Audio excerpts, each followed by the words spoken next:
Dr. Hannah Kim stared at her monitor in disbelief. The image of New Eden, once a vibrant green and blue jewel against the black of space, was now wrapped in fire. From her research vessel orbiting the nearby moon, she had a perfect, terrible view of humanity's most successful colony as it died. "This can't be happening," she whispered, fingers flying across the control panel. The ship's sensors were recording everything: massive energy spikes, radiation patterns unlike anything in human databases, and heat signatures that indicated the planet's atmosphere was literally burning away. 3 hours ago, New Eden had been home to 15 million people.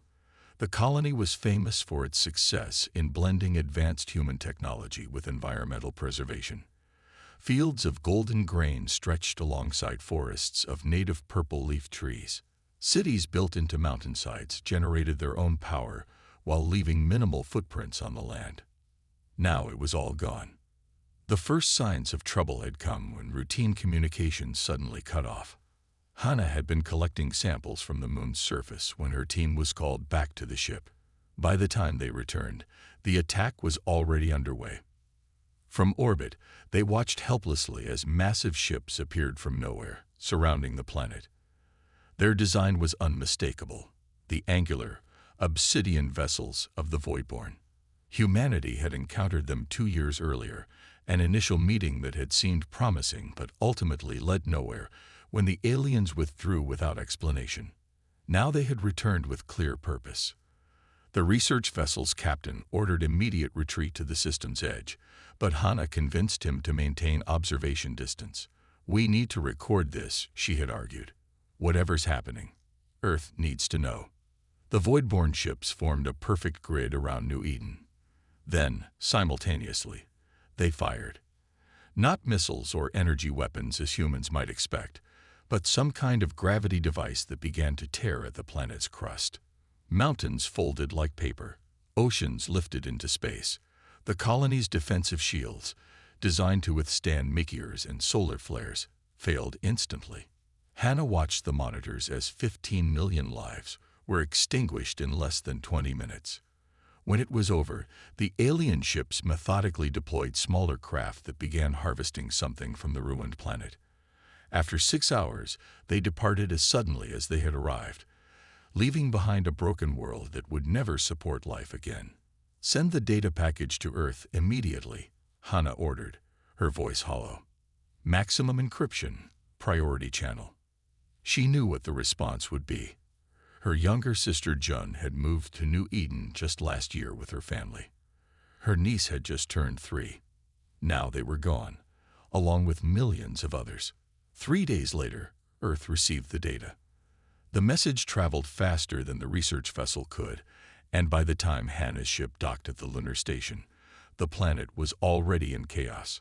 She was immediately transported to Earth, to the headquarters of the United Earth Defense Council in Seoul. The massive underground complex was buzzing with activity. Military personnel rushed through corridors. Screens displayed images of ships being recalled from the outer colonies. Earth was preparing for war. In the main briefing room, Admiral Tadawon Park stood before a group of senior officers and government officials. At 62, Park was considered one of Earth's greatest military minds, having led the forces that unified humanity under a single government 20 years earlier. His face was lined with age and experience, but his eyes burned with intensity. Hannah was escorted to the front of the room. "Dr. Kim," Park acknowledged her with a nod. "Your data has been most helpful. Please, tell us what you saw." For the next hour, Hannah described the destruction of New Eden in clinical detail. She forced emotion from her voice as she showed the recordings her ship had captured. When she finished, the room was silent. Admiral Park stepped forward again. The display behind him changed to show a family photo.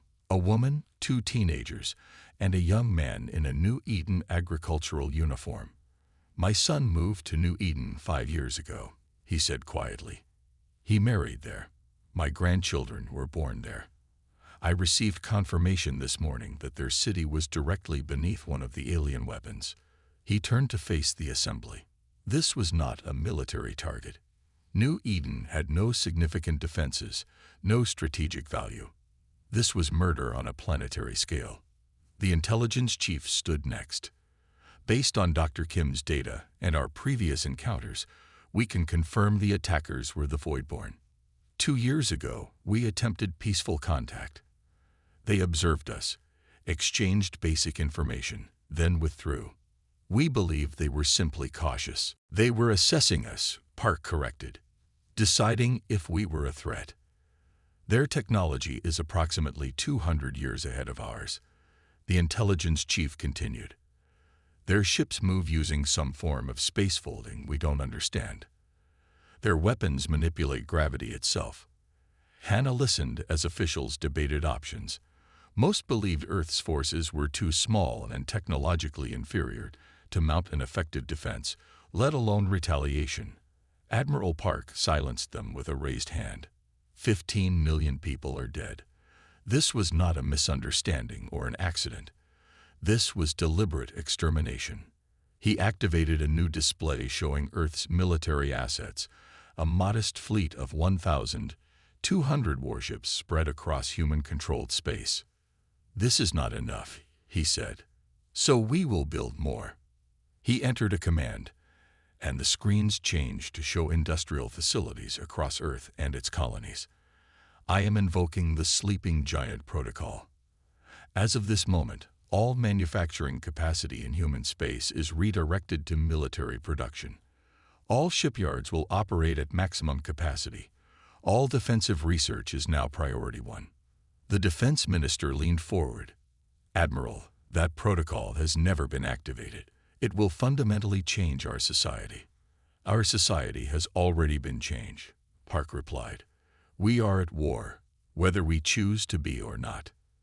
He looked at Hannah. Dr. Kim, I want you to head a new research division focused exclusively on the Voidborn. Find me their weaknesses. Hannah nodded, thinking of her sister's family. Yes, Admiral. Park turned back to the assembly. The Voidborn believe they can destroy us without consequence. They think us weak, primitive, easy prey. His voice grew harder. They have awakened something they do not understand. Humanity will not fall.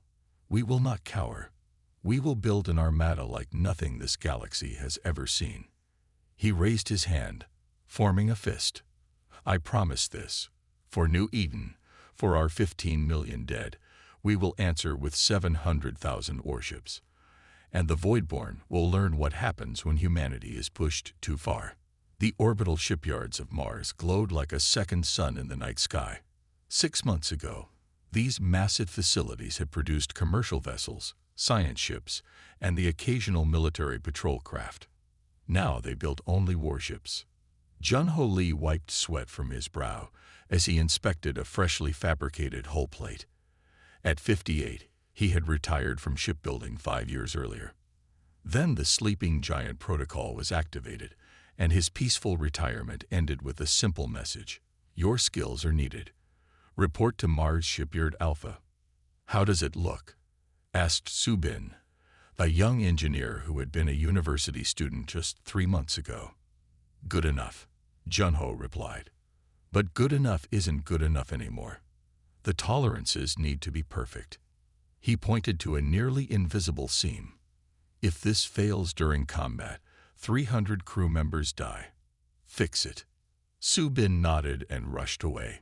Jun-Ho didn't mean to be harsh, but there was no time for gentle teaching. The shipyards worked around the clock, and everyone knew why. Below them, the skeleton of a Thunderbolt-class destroyer took shape. It would be the 30th warship completed this month. Impressive, but not enough.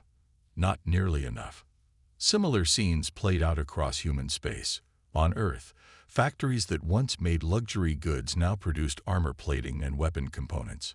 Mining operations on Mercury extracted metals at rates that would have been considered dangerously unsustainable in peacetime. The gas giants Jupiter and Saturn had become fueling stations, their atmospheres siphoned to power the growing fleet. 200 worlds, from major colonies to tiny outposts, had transformed into a single war machine. At the heart of this transformation stood Admiral Park. From his command center beneath Seoul, he coordinated the greatest mobilization in human history. Today, he was reviewing the latest production numbers when his aide announced an unexpected visitor. "Sir, Dr. Kim is here. She says it's urgent." Park looked up from his screens. He hadn't seen Hannah Kim in person since assigning her to head the Voidborn Research Division 3 months ago. Her hollow-eyed appearance shocked him. "When did you last sleep, Doctor?" "That's not important," Hannah said, placing a data chip on his desk. "We found something. Something that explains everything."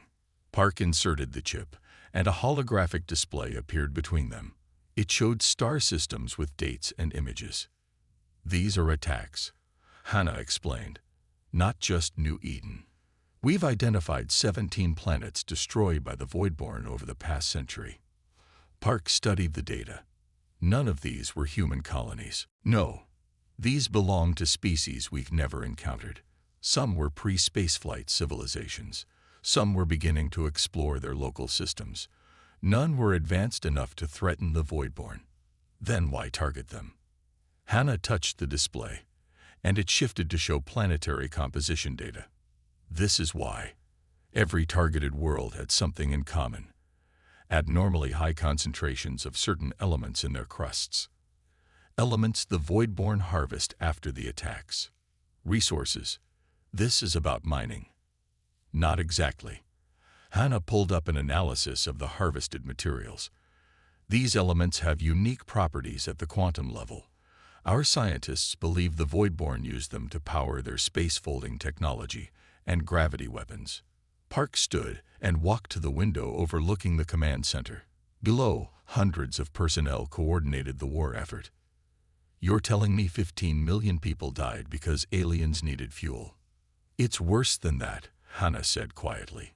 "Based on their harvesting pattern, Earth is likely their next target. Our planet has unusually high concentrations of these same elements." Park was silent for a long moment. Then he activated his communication panel. "Assemble the War Council immediately." 2 hours later, Park stood before Earth's top military commanders and scientific minds. Massive screens showed remote participants from colonies across human space. "Dr. Kim has discovered the Voidborn's pattern," Park began. "They are systematic harvesters who destroy developing civilizations to obtain resources they need. We believe Earth is on their list." The room erupted in concerned murmurs until Park raised his hand for silence. "This changes nothing about our response, except to add urgency. The sleeping giant protocol continues at maximum capacity." He turned to his chief of operations. "Production status. We've completed 3,200 warships since mobilization began," the officer reported. "Another 5,000 will be ready within 3 months. At current acceleration rates, we'll reach 50,000 by year's end." "Not fast enough," Park said. "I want 100,000 by then." "Admiral, with respect, that's impossible. We're already pushing our infrastructure beyond safe limits." "Then push harder," Park replied, his voice calm but unyielding. "Expand the orbital facilities around Venus. Convert the Titan mining stations to shipyards. Use the asteroid belt for raw materials." He looked around the room. "I promised 700,000 ships. I intend to deliver them." As the meeting continued, Min-Ho Kang, the youngest general in Earth's history, approached Park privately.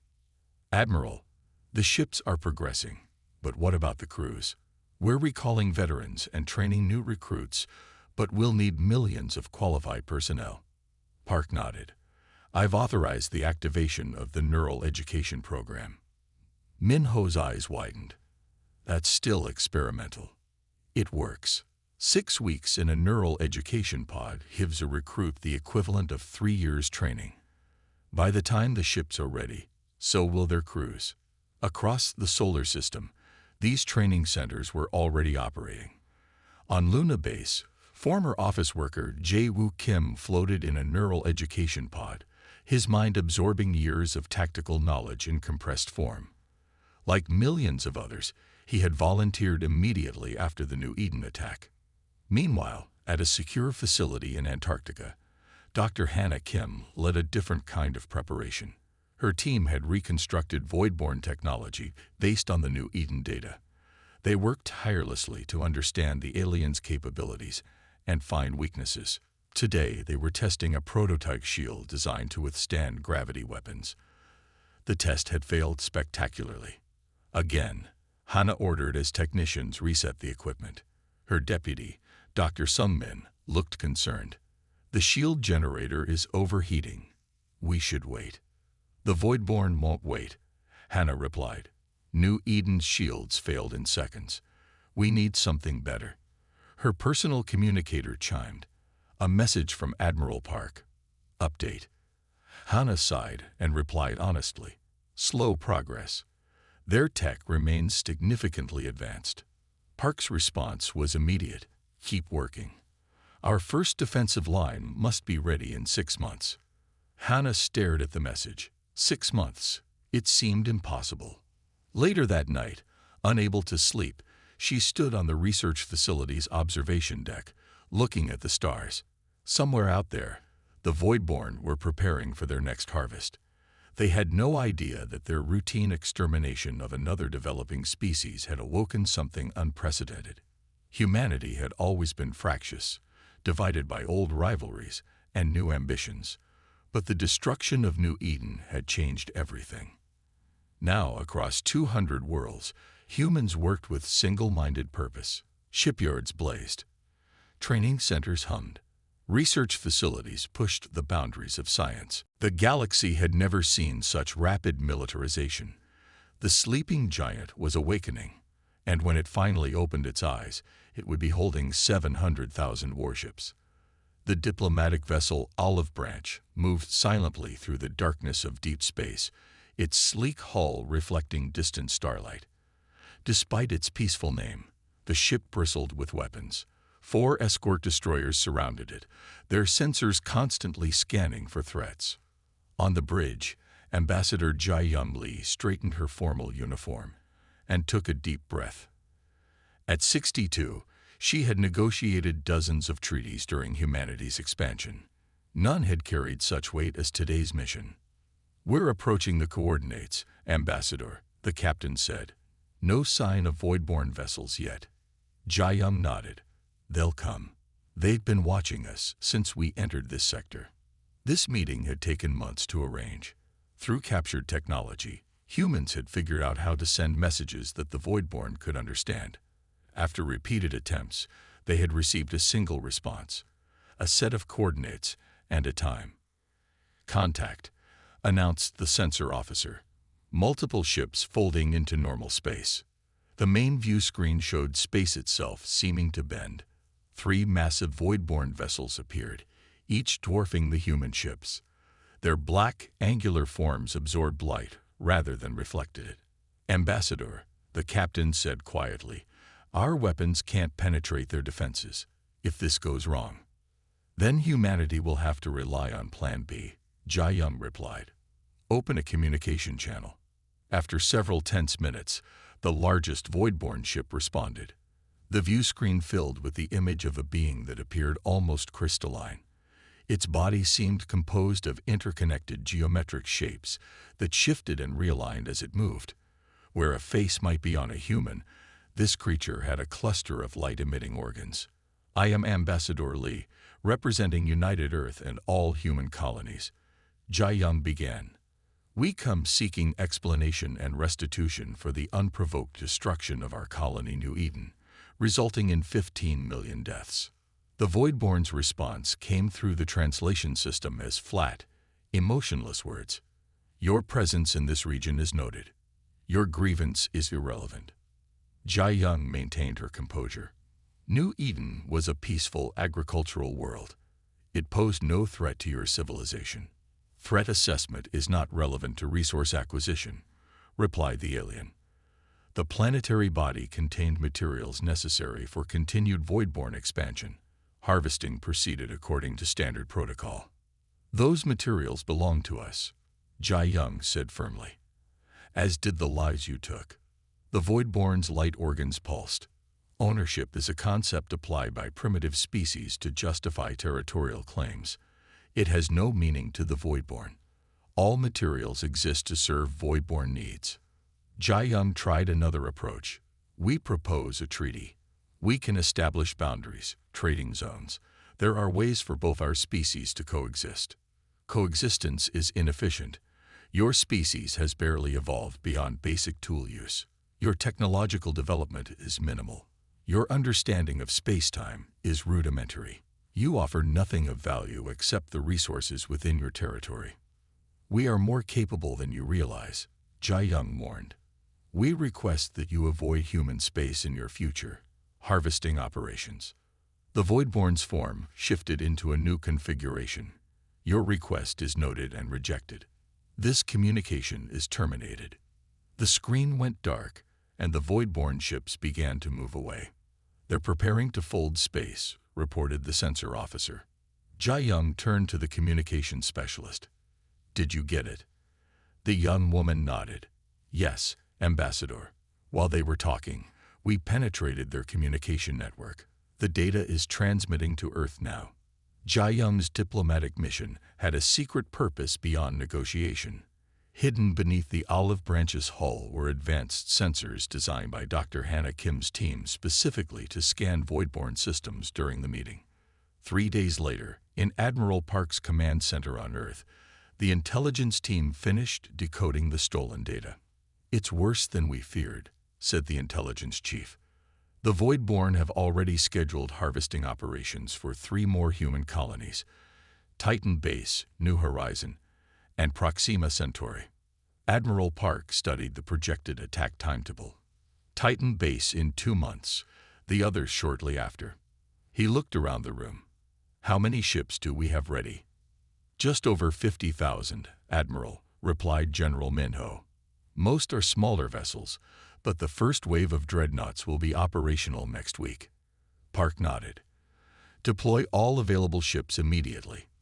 Form a defensive perimeter around the target colonies and Earth.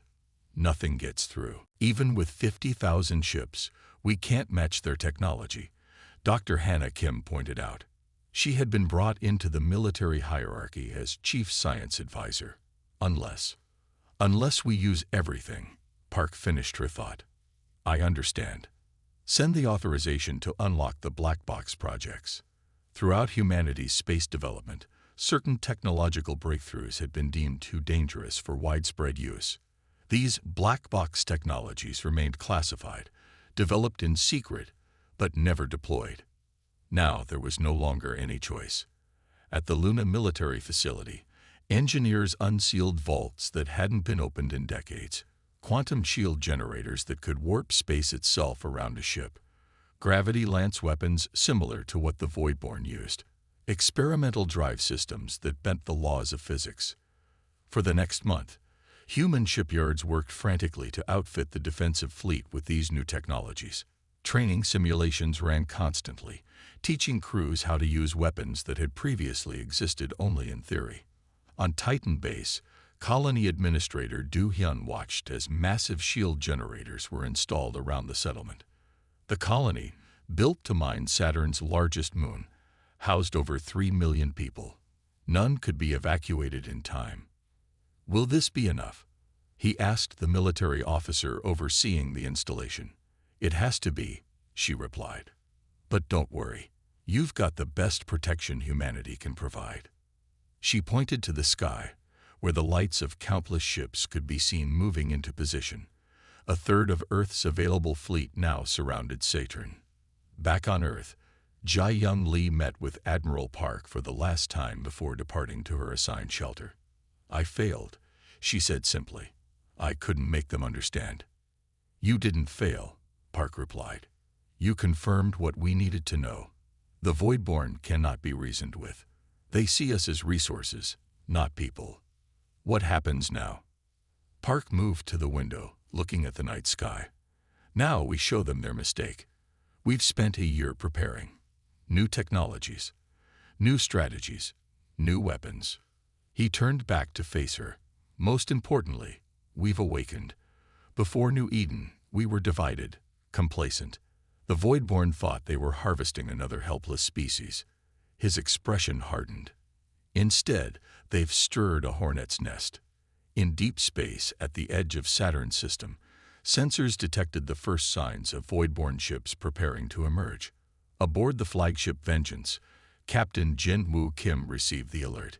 His ship carried the new quantum shields and gravity weapons. Like most officers in the fleet, he had lost family on New Eden. "All ships, battle positions," he ordered. "Remember your training. Remember New Eden." Across 50,000 vessels, crews moved to combat readiness. Engineers activated systems that had been theoretical just months ago. Weapons officers targeted coordinates where Voidborn ships would appear. The first wave of humanity's defense was about to be tested against the harvesters who had fought them easy prey. As space began to fold before them, Jin-Woo sent one final message to his fleet. They came expecting primitives. Let's show them what humanity can do when pushed. The skies above Proxima Centauri blazed with the light of battle. Hundreds of Voidborn capital ships had emerged from folded space to find themselves facing not the lightly defended colony they expected, but the main force of humanity's fleet. Admiral Park watched from the bridge of the UES Defiance, the largest warship humans had ever built. Through the view screen, he observed the chaos of the opening engagement. The Voidborn had expected an easy harvest. Instead, they had walked into a trap. "Status report," Park ordered calmly. "All battle groups engaged," his tactical officer replied. Defensive lines holding at 86% efficiency. The battle had been carefully planned. After defeating the Voidborn attack on Titan, humanity had correctly predicted their next target would be Proxima Centauri. Rather than spreading forces thin, Park had concentrated them here, hiding the bulk of the fleet behind Proxima's star until the enemy arrived. "Admiral," called the communications officer, "Dr. Kim is requesting to speak with you." Hannah Kim's face appeared on a side screen. She was aboard a science vessel near the rear of the formation, analyzing real-time data from the battle. "The Voidborn are adapting to our quantum shields," she reported. "Their weapons are shifting frequencies to penetrate our defenses." Park nodded. "As expected. Proceed with Phase 2. Across the human fleet, a new order spread. Ships began to reform into smaller, more agile groups. Standard military formations dissolved into what appeared to be chaos. On the Voidborn command ship, the Supreme Commander observed this strange behavior with its cluster of light sensors. These humans were behaving irrationally, breaking their defensive lines and scattering their forces. Victory would come even easier than anticipated. The commander ordered its fleet to press the advantage, sending its largest ships forward to crush the fragmented human resistance. It did not understand that it was watching a strategy developed specifically to counter Voidborn tactics. For months, Dr. Kim's team had studied every record of Voidborn attacks. They discovered that the aliens relied on predictive battle algorithms, mathematical formulas that calculated the most logical responses from their enemies. The Voidborn expected rational opponents who would follow standard defensive protocols. Humans decided to be anything but rational.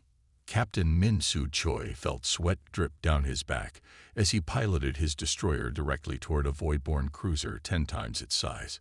His hands were steady on the controls, but his heart pounded in his chest.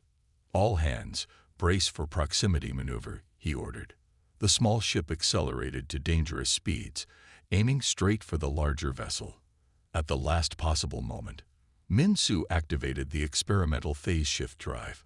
The destroyer briefly existed in 2 places at once, passing through the Voidborn ship while deploying internal explosives. As Min-Soo's ship emerged on the other side, the alien vessel erupted from within. Similar scenes played out across the battlefield. Human ships performed maneuvers that defied conventional tactics, and sometimes the laws of physics. The smaller, more agile Earth vessels danced around the powerful but slower Voidborn ships, striking at vulnerable points before darting away. On her science vessel, Dr. Kim analyzed the results with growing excitement.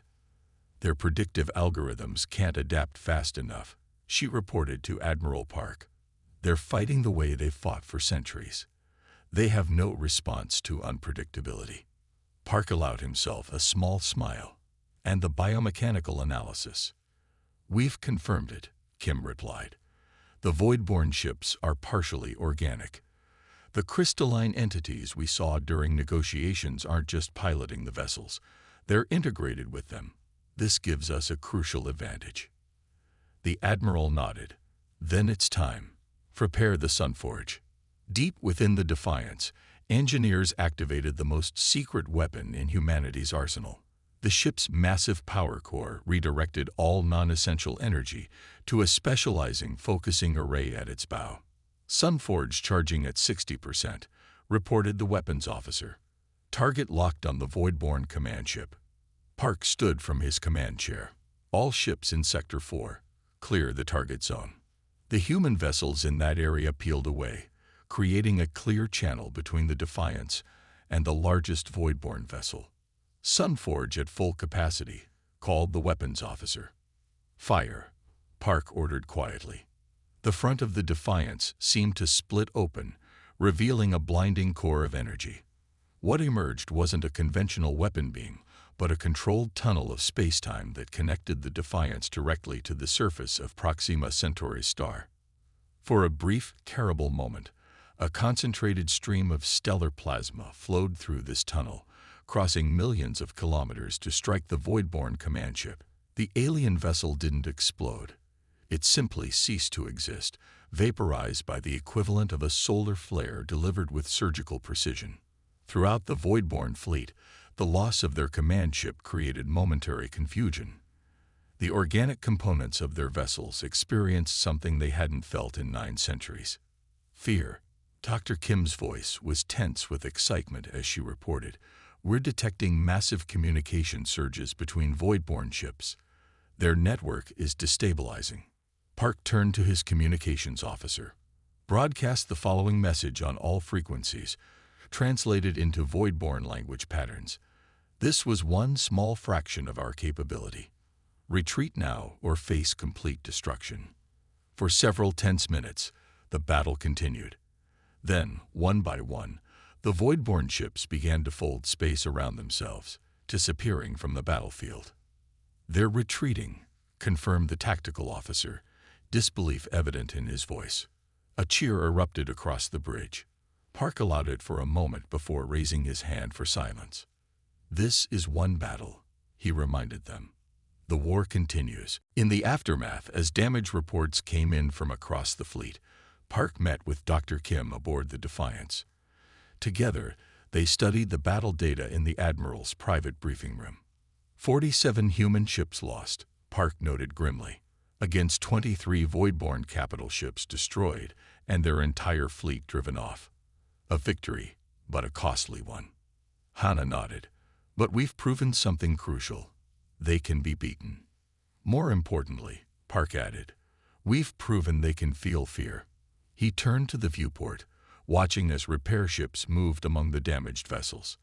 They've harvested developing civilizations for centuries without resistance. Today that changed. "What will they do now?" Hannah asked. "They'll regroup, adapt their tactics, prepare for a longer campaign." Park's expression hardened. "But so will we. The main fleet is still coming online. By the time they return, we'll have twice the ships we fielded today." Hannah studied the Admiral's face. "You almost sound like you want them to come back." "I do," Park admitted. "Because next time, we won't just defend. We'll take the fight to them." Across the battlefield, the human fleet regrouped, damaged ships limping toward repair facilities, while intact vessels formed a protective perimeter around Proxima Centauri. The colony below, home to tens of millions, had been saved.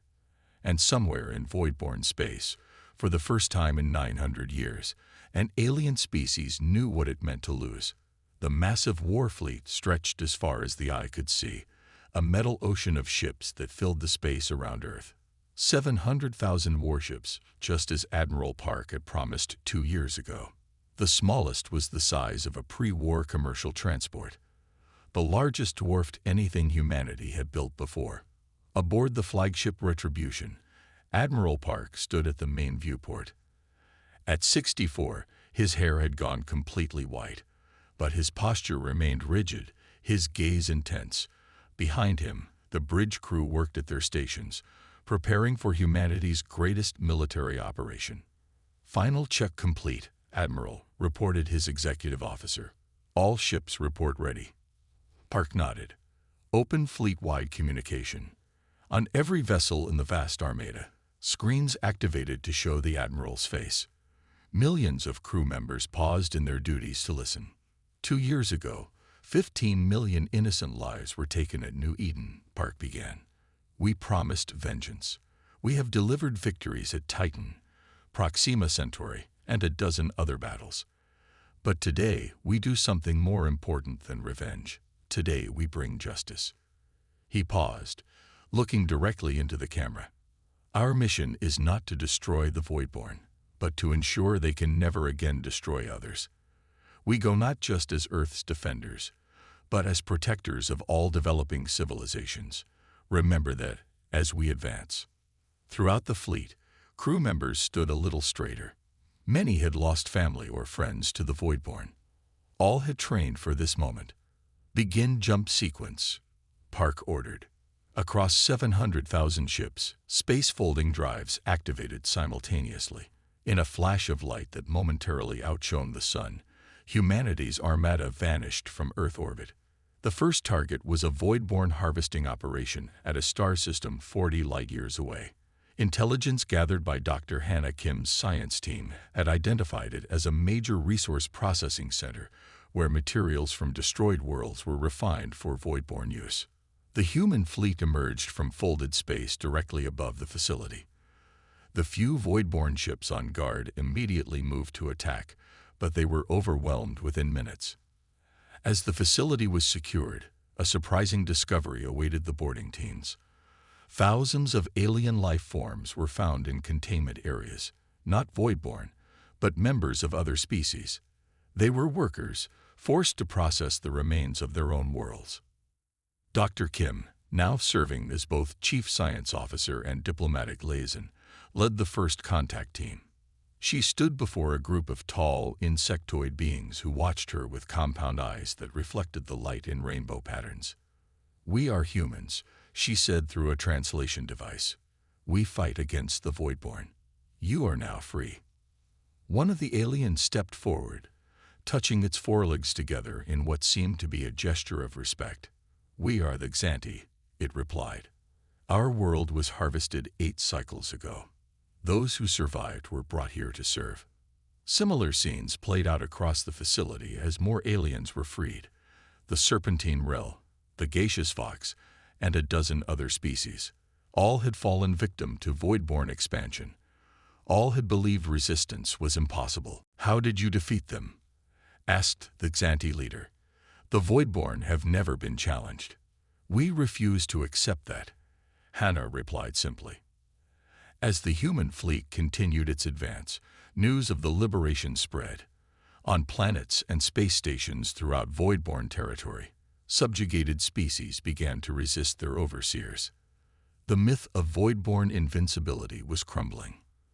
Admiral Park studied reports from these uprisings with satisfaction. "The strategic value is significant," he told his command staff. "Each rebellion ties down Voidborn forces that would otherwise oppose our advance." The human fleet pushed deeper into enemy territory, liberating more worlds and facilities. Many of the freed aliens requested to join the human cause.